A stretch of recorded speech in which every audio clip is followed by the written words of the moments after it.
Hi, I thought I'd do a video on how kids learn to read today. My name is Golda. I have a master's degree in education. I was a high school teacher and a principal for a number of years, and now I homeschool my son. And we practice something called unschooling, actually, which is child-directed education. My son was one of those kids that couldn't learn to read very easily when he was in school. I took him out in the middle of grade 3, and one of the reasons that I was alarmed is because he was saying things like reading is stupid and I'm not ever going to do it and learning is boring. And so I took him out and I just stopped. I stopped trying to teach him to read. I stopped making him read, and eventually, within a few months actually, he started being interested in reading. And I think that's one of the harms that we do in the school system potentially is that we make them read a little bit too early. I read a book recently by Cindy Gaddis. It's called The Right Side of Normal. And she talks about how the school system is for left brain kids and right brain kids are often left behind.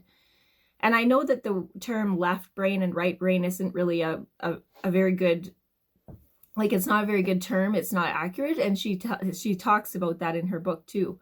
But here's what I found is that, and from the book. So she talks about how left brain kids think in words and right brain kids and people think in pictures.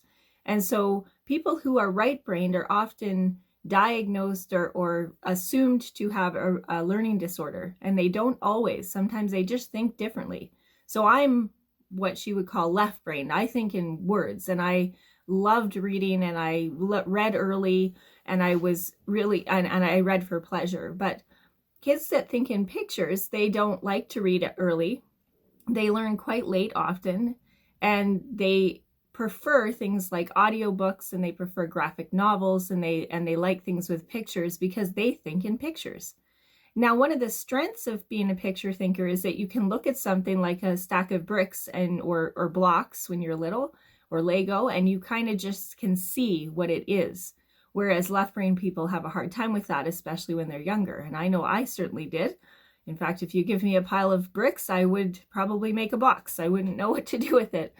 But what I found with my son is that he just learned to read later. Now, I'm not discounting people who have kids with dyslexia, because I know that that's a real issue, but I just want to encourage you to think about waiting longer so that your child has more of a chance of learning to read without any of the shame attached to it.